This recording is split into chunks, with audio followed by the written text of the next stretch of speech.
नमस्कार, मैं हूं जया सिन्हा और आप सभी का बहुत स्वागत है हमारे इस बेहद खास पेशकश में। आज हमारे साथ एक ऐसे अभिनेता जो हर किरदार में जान डाल देते हैं। बात हो ड्रेडेड गैंगस्टर की, एक पुलिस वाले की या फिर एक कॉमन मैन की, एक बार फिर एक नए अवतार में ये आ रहे हैं। ये खास पेशकश एक ऐसी फिल्म को लेकर है जो रियल और रील दुनिया के बीच के फर्क को मिटाती हुई नजर आती है। तो स्वागत कीजिए हमारे खास मेहमान का। हमारे साथ है अभिनेता मनोज वाजपेयी, बहुत स्वागत है आपका। रियल लाइफ इंस्पेक्टर शिंदे हमारे साथ हैं, बहुत बहुत स्वागत है आपका। और इन दोनों की कहानी को पर्दे पर लाने वाले निर्देशक चिन्मय, वेलकम टू डीडी न्यूज। सबसे पहले यहाँ पे शुरुआत करते हैं मनोज, इस बार क्या अलग था और इस बार थोड़ी एक अलग ही पुलिस का अंदाज है, क्योंकि हमेशा आप भ्रष्टाचार के आगे नतमस्तक होते हुए लड़ते हुए नजर आते हैं। इस बार थोड़ा कॉमेडी का तड़का भी है। नतमस्तक होते होते कभी नहीं दिखा हूँ मैं हारते हुए नहीं, लेकिन चूंकि ज़्यादातर पुलिस के जो किरदार लिखे जाते हैं अच्छे अच्छे ड्रामाज होते हैं, जैसे शूल थी जो कि एक कल्ट फिल्म मानी जाती है, लेकिन चाहे अर्ध सत्य हो या जंजीर हो, इस तरह की ज़्यादातर फिल्में जो है ड्रामा जो होती है बहुत इंटेंस होती हैं। बिल्कुल। और उनके जो किरदार भी होते हैं वो लड़ते हुए जूझते हुए फिर अंत में जीतते हैं या हार जाते हैं, इस तरह की कहानियाँ होती है। लेकिन इंस्पेक्टर झेंडे का जो अपना व्यक्तित्व रहा है और अभी भी जिस तरह से हैं ये सर, इनके व्यक्तित्व से मिलता जुलता कैरेक्टर रखा है हमने कि एक मिडिल क्लास आदमी है, अपने परिवार के साथ जुड़ा हुआ है और अपनी ड्यूटी को बहुत ही पूरे कर्तव्यनिष्ठ होकर के निभाता भी है, लोगों की हेल्प करता है, बहुत ही संजीदा टाइप का आदमी, एक जॉली नेचर है, बहुत लाइवली आदमी हैं। तो इस तरह का किरदार रखा है, कोई इंटेंसिटी नहीं है उस तरीके की।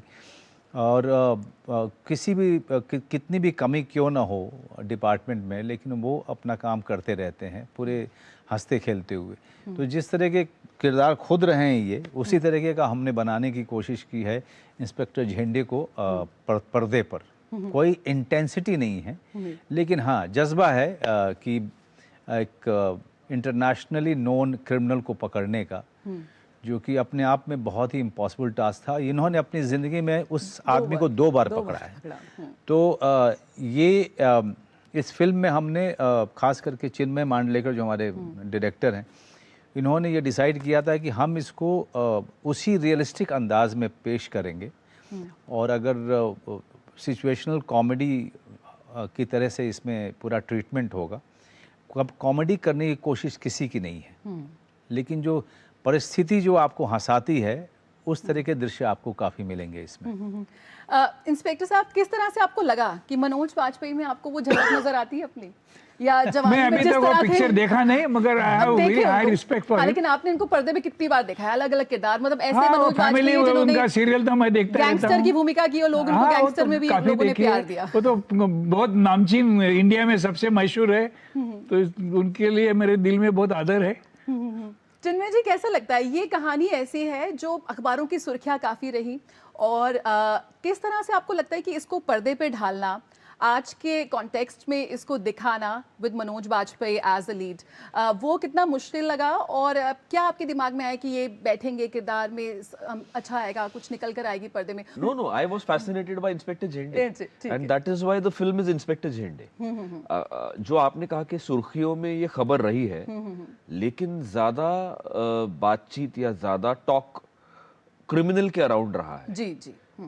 बहुत कम जो रुझान है वो कॉप की तरफ जाता है, और ये नॉर्मल सी बात है, उन्हीं का नाम रहा। हाँ। नॉर्मल सी बात है कि क्राइम समहाउ ग्लैमराइज हो जाता है कहीं ना कहीं से। पुलिस का काम वैसे देखा जाए तो थोड़ा बोरिंग भी है, क्योंकि काफी उनको रुकना पड़ता है, वेट करना पड़ता है, जिसको कहते हैं ना ग्राउंड वर्क काफी करना पड़ता है।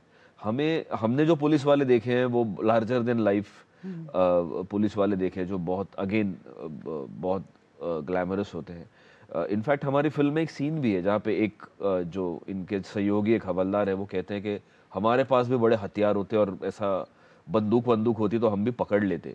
So that is not the case. Police का काम सिर्फ हथियारों से या उनको अवेलेबल सुविधाओं से नहीं होता। एक तो उनका काम जज्बे से होता है, और दूसरा उनका काम जो लगन होती है कि लगे रहेंगे, ये छोड़ेंगे नहीं। मतलब कई बार मैंने ऐसे भी कुछ पुलिस वालों की कहानियां सुनी है कि 15 साल पहले दिमाग में था कि इसको पकड़ना है, छूट गया लेकिन पकड़ लिया, 15 साल बाद जाके कहीं मिला तो पकड़ लिया। मनोज सर के आने से एक तो वो बहुत रियल बन गई पूरी फिल्म, क्योंकि जैसे कि सर ने कहा कि हमारा approach larger than life cop create करने का नहीं था, हमारा अप्रोच एक ऐसा कॉप क्रिएट करने का था जिसके पास आप जा सकते हैं अपनी कंप्लेंट लेकर, और जो आपको पता है कि ये आपकी मदद करेगा। वो शायद एक टाइम पे 20 लोगों को हवा में ना उड़ाए, लेकिन वो आपका काम आपको करके देगा, वो क्रिमिनल को पकड़ के रहेगा। इस तरह का एक पुलिस वाला हम पर्दे पर लाना चाहते थे। थोड़ा अंदाज वो है हमारे देसी जेम्स बॉन्ड का अंदाज इसमें दिखाएगा। नहीं, जेम्स बॉन्ड नहीं है, देसी आदमी है और देसी पुलिस वाला है, बहुत ही देसी, जो लोगों से जुड़ा हुआ है, लोगों की समस्या को समझता है, अपनी फैमिली से बहुत जुड़ा हुआ है, अपनी पत्नी को बहुत प्रेम करता है, खुद दूध लेने की लाइन में खड़ा होता है, सारे के सारे पड़ोसी उसको अपने परिवार के तरीके से मानते हैं। आई थिंक दर्शकों को लगता है कि आप एक्चुअल में भी ऐसे ही हो। आपके जो कैरेक्टर जो है ऐसा रेजोनेट किया है ऑडियंस के साथ।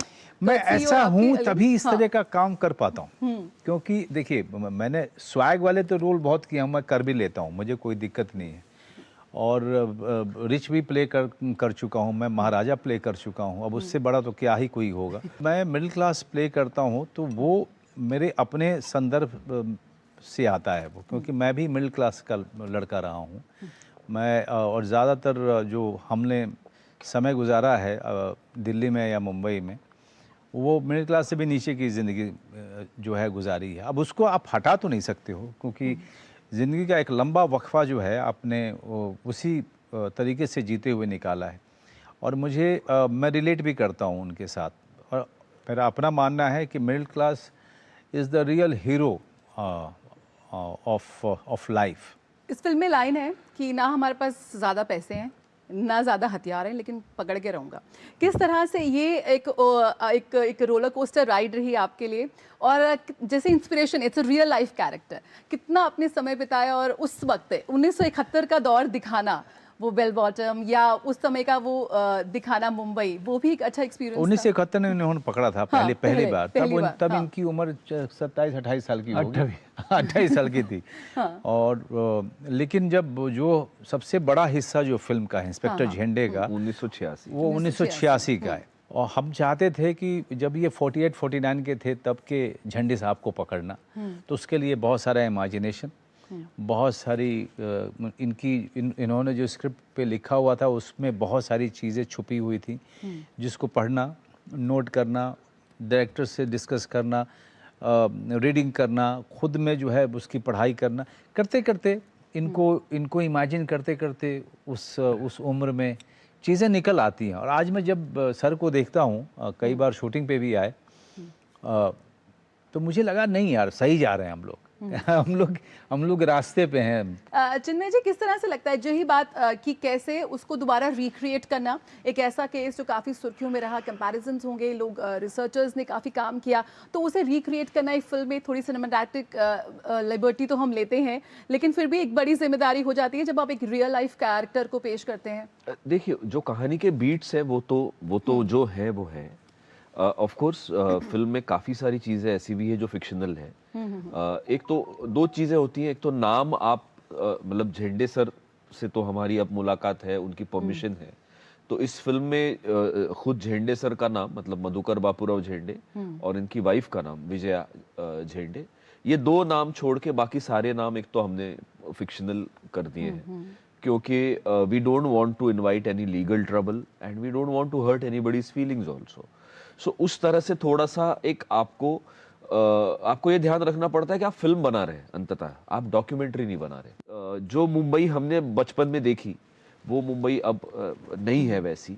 कुछ कुछ जगहों पे जहां बची है वहां से खोज निकाल के वहां शूट करना जाके, तो इसमें हमारी टीम का बहुत बहुत बड़ा सहयोग है। हमारे जो प्रोडक्शन डिजाइनर है राजेश चौधरी और हमारे जो डायरेक्टर ऑफ फोटोग्राफी है विशाल सिन्हा, इन दोनों का बहुत बड़ा योगदान है इसमें। एक और लाइन है ट्रेलर में, मना कर दीजिए ना, अब तो उम्र हो चुकी है आपकी है? उम्र हो चुकी है आपकी, और अभी आखिरी फिल्म मैंने आपकी देखी थी भैया जी, है, उसमें भी उम्र हो चुकी थी। क्या एक्शन कर रहे हैं आप, हैं? और क्या इस वक्त भी आप पकड़ रहे हैं, मतलब एक बार नहीं दो बार पकड़ रहे हैं, क्या है जो मतलब वो कितना मज़ा आ रहा है इस तरह के किरदार करने में जो कीप्स यू गोइंग कि नहीं कुछ और करते हैं, कुछ नया करते हैं, बहुत सीरियस रोल हो गया, अब कुछ अतरंगी करते हैं, कुछ कॉमेडी भी करते हैं, तो कितना मज़ा आ रहा है आपको ये सब? नहीं, जब सामने चीज़ें आती हैं तो और स्क्रिप्ट बहुत अच्छी होती है, आइडिया अच्छा होता है, तो आप खुद ब खुद खींचे हुए चले जाते हैं। और अभिनय हमारा मैं अभिनय मैंने हमेशा कहा है कि मेरा पेशा नहीं है, ये मेरा पैशन है, मेरा जुनून है, मेरा प्रेम है, तो इसको करने में मुझे हमेशा अच्छा लगता है। किसी समय भी शूटिंग पे जाने पे मुझे कोई एतराज़ नहीं होता है। मैं तो कई बार जल्दी इसलिए पहुंचता हूं क्योंकि मुझे लगता है यार कि मैं तैयार हो चुका हूं, अब मैं घर पे रह के क्या करूंगा, तो चलो शूटिंग पे ही चलते हैं। तो इसमें कई मेरे शूटिंग के लोगों को लगता है कि मैं बड़ा पंक्चुअल हूँ, ऐसा कुछ नहीं है, क्योंकि मुझे सेट पे ज़्यादा मज़ा आ रहा होता है और जल्दी जब तैयार हो जाता हूँ तो मैं इसलिए भी पहुँचता हूँ क्योंकि मुझे वहाँ पर रहने में ज़्यादा खुशी मिलती है। तो इस अगर हम बात करें तो किस तरह से सबसे अच्छा आपका इस फिल्म में क्या करने में आपको सबसे ज़्यादा मज़ा आया? एक तो रियल कैरेक्टर आप प्ले कर रहे थे, वो एक अलग ही उसका एक थ्रिल होता है, किक होती है, लेकिन और सबसे ज़्यादा आपको मज़ा क्या आया? इसमें दोनों चीज़ें आपने प्ले की हैं कि पहले पकड़ा था फिर दूसरा पकड़ा था, वो जी मोंगूज बने हैं आप? नहीं, वो देखिए मज़ा तो मुझे 1971 का भी करने में मज़ा आया और 86 का भी करने में मज़ा आया, लेकिन सबसे जो मज़ा मुझे जो आ रहा था, ख़ास करके मेरी जो टीम इसमें दिखाई गई है और जो टीम के जो सारे मेंबर्स हैं उसमें, वो सब मराठी थिएटर के और मराठी फिल्मों के दिग्गज हैं, सब के सब, और काफ़ी वेल नोन हैं। तो उनके साथ में परफॉर्म करना, और वो आपको फिल्म में दिखेगा भी, जब आप फिल्म देखेंगे तो वो मज़ा दिखेगा आपको, क्योंकि जितने हुनरमंद ये कलाकार हैं तो उनके साथ काम करके आपके परफॉर्मेंस में जो चार चांद लगते हैं, तो इसके कारण मुझे I used to look forward to performing with those guys. और उनमें से कुछ लोगों को जानता था मैं, जैसे भाव कदम है, उनके बारे में उनको जानता था मैं कि भाव कदम का काम मैंने टीवी पे एक उनका बहुत ही कॉमेडी शो बहुत फेमस है, बहुत ज़्यादा फेमस रहा है। तो उस आदमी की जो परफॉर्मेंस का नेचर है या जो उसका परफॉर्मेंस का इंटरप्रिटेशन है, कुछ बहुत ही क्रेज़ी है, बहुत ही अलग ढंग का है। तो उनसे मैं सीखता भी रहता था कि यार ये भी एक तरीका है जिसको आप कल को इनसे चुरा करके कर सकते हो। तो जब अच्छे कलाकार होते हैं तो हर सीन बहुत ही कमाल का होता है, and you really look forward to going back to the shoot, performing with those guys. He has played a cop on the screen lot of times. आपको लगता है कि कुछ अलग करने की, आपने कुछ बोला कि नहीं मनोज जी इस बार कुछ अलग करेंगे, पुलिस का किरदार तो निभा रहे हैं लेकिन कुछ अलग से करना है, या जो मैंने स्क्रिप्ट जैसी लिखी है उसमें कितना फिट बैठेंगे? How was it working with Manoj ji कि थोड़े अलग अंदाज में, ये थोड़ा सा अलग इस बार हमें करना है? नहीं मतलब क्योंकि जो भी किरदार ये करते हैं हमारे मन में बैठ जाता है, उससे अलग इनको देखना एक अलग अवतार में। मनोज सर को देख रहे हैं, वो अलग अलग ही नजर आए हैं हमेशा। मतलब इफ आई कैन जस्ट, मैं अगर गिनती शुरू कर दूं तो मतलब जैसे भीखू मात्रे दिखता है वैसे कौन का वो जो आदमी है जो मैडम मैडम करके बेल बजाता है, वो दो अलग लोग हैं। और शूल का समर प्रताप बिल्कुल अलग है और गैंग्स ऑफ वासेपुर बिल्कुल अलग है। अब फैमिली मैन देख रहे हैं, जो बाइक पे एक चोर के पीछे वो बोलता है कि मेरा मंगलसूत्र लेके भाग गया, वो बिल्कुल वो बिल्कुल अलग है। So with Manoj sir you know that he is going to create a different persona altogether. So उस लिहाज से झेंडे सर में और मनोज सर में बहुत सिमिलैरिटीज है कि there is a generation of people who have actually looked up to these guys. मतलब झेंडे सर के भी कई जूनियर्स जिनसे कुछ से मैं मिला भी हूँ, who have looked up to him as an idol, and actors की तो एक पूरी की पूरी जनरेशन है who have looked up to Manoj sir as their icon or as their idol। लेकिन वो उन्होंने इतना like fish in the water, उन्होंने इतना आसानी से पहले दिन से कर लिया कि ऐसे लग रहा था कि पता नहीं कितने सालों से प्रिपरेशन कर रहे थे। सबसे मजेदार पल क्या रहा, और ये जो आपके अंदर ये जो नया कॉमिक अंदाज निकल कर आया, मतलब इंटेंस रोल्स के बाद इन्होंने शुगल का जिक्र किया, या बीच में जो आपकी और फिल्म थी, उसके बाद जो फैमिली मैन के बाद एकदम से एक जो नया एक कॉमिक आपका रूप निकल कर आया, आपको काफी पसंद आया? अरे कुछ नहीं, टाइम होता है, सारा समय का खेल है। इसके पहले सातों चक्के कर चुका हूँ मैं। वो सातों चक्के, यस यस, सातों चक्के जो है, लेकिन हाँ वो रडार के अंदर ही रह गई थी वो फिल्म। वो खैर हर फिल्म का अपनी कुंडली होती है, लेकिन नहीं सर, गैंग्स ऑफ वसेपुर भी गैंग्स ऑफ वसेपुर। वैसे तो मैं तो हंसते रहता हूँ जब भी आपको हम फर्स्ट देखता हूँ, तो मुझे तो ये तो आपको मैं बताऊं कि जब सत्या रिलीज हुई थी तो ब्लॉकबस्टर हुई, कल्ट फिल्म माना गया उसको। लेकिन डेविड धवन का मुझे फ़ोन आया, उन्होंने कहा कि तू सीरियस एक्टर नहीं है, तू कॉमेडी एक्टर है। तो जिसने देखा, बहुत सारे लोगों को सत्या के बाद पता ऐसा लगा कि मनोज बाजपेयी जो है कॉमेडी बहुत अच्छा कर सकता है। बीकू महातर देखा, जबकि बीकू महातर इतना ड्रेडेड क्रिमिनल माफिया आदमी दिखाया गया है उसमें, but for some creative people they found a lot of humour in it. But दर्शकों के लिए वो काफी टाइम लग गया उस कॉमिक टाइमिंग को देखने में, काफी हाल फिलहाल में हमने उसको डिस्कवर किया। देखिए, जब स्क्रिप्ट सामने आती है, डायरेक्टर्स हर तरीके के डायरेक्टर्स हैं, उनके चॉइसेस अलग अलग हैं।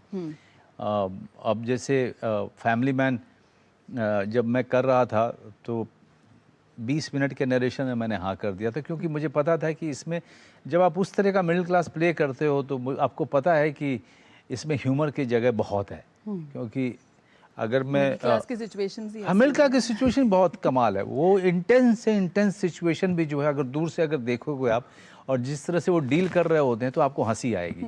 इंटेंस लड़ाई भी, आपके दूरदर्शन के किसी फ्लोर पे लड़ाई भी होगी, दूर से देखेंगे आप तो वहाँ पे हंसी ही आएगी, जिस तरीके से वो एक दूसरे से डील कर रहे होते हैं, डे टू डे लाइफ को डील कर रहे होते हैं। तो it's very humorous if you are looking at it from a distance. Shende sir, कैसे आपको लगता है कि आपने जब पकड़ा ये पूरा इतना मुश्किल ये पूरा काम था, एक बार नहीं 2 बार पकड़ा, अखबारों की सुर्खियां रहीं, लेकिन इस पे एक फिल्म बनना, एक डॉक्यूमेंट्री बनना वो अलग बात है, लेकिन एक फिल्म बनना, ये आपका एक्सपीरियंस कैसा था? आपके पास जब आया, हमने कहा अच्छा फिल्म बनाएंगे, नहीं नहीं नहीं छोड़ो अभी क्या करना है, ऐसा क्या उस समय आपके मन में आया? आई टुक इट इन साइड। काम किया तो मैं तो हमेशा बोलता हूँ कि मेरा अकेले का काम नहीं है, पूरा पुलिस डिपार्टमेंट में involve, right from DGP to constable and members of public, media, everybody help and I got the credit. Everybody's credit is there, everybody contributed, I just got the credit. I'm lucky. See, can you believe it? तो ये झंडे साहब अपने सारी चीज़ों को ऐसे ही narrate करते हैं। हाँ, मैंने गया, मैंने उसको पकड़ लिया। जबकि एक पूरा इन लोगों ने एक पूरा प्लान किया, और वो प्लान हमेशा हर घंटे चेंज होता था, क्योंकि इनके पास उस तरह के रिसोर्सेज नहीं थे उस समय। हाँ, It was a very long journey. Everybody contributed, but last time when I spotted him, I just went and grabbed him and shouted loudly, "Charles!" So who's Charles? You are crazy. Don't forget, I am same Jende who had caught him in 71. ऐसा मालूम है, once criminal knows that he is exposed, वो lump हो गया. Actually, he tried to pick up the revolver, but my other colleague picked up that revolver, it was loaded, and then we tied him down by rope because he had a black belt. We tied him down by the rope, just like a bedding, and I made him sleep on my car, made 2 constables to sit on him. कि भागे नहीं। हाँ, because he's a black belt. 12 घंटे travel किया था उन लोगों। वो इतना लोग को फंसा के वो भागा था, तिहाड़ जेल जैसा डेंजरस जेल से भागा था। तो actually then I give 2 tins to my constables, कुछ भी शीशु करना है इसमें, मैं इसको हटाने का नहीं। So we traveled 12 hours from Goa to Mumbai with him, and a special plane came to take him. He was taken away within. हाँ, तो आपने ओमराव जी को बोला नहीं कि अभी भी जोश है, मैं कर सकता हूँ ये रोल? क्या? ये रोल आपका? I had no interest. Yeah, after all, it is all the big people, and they have their glamour.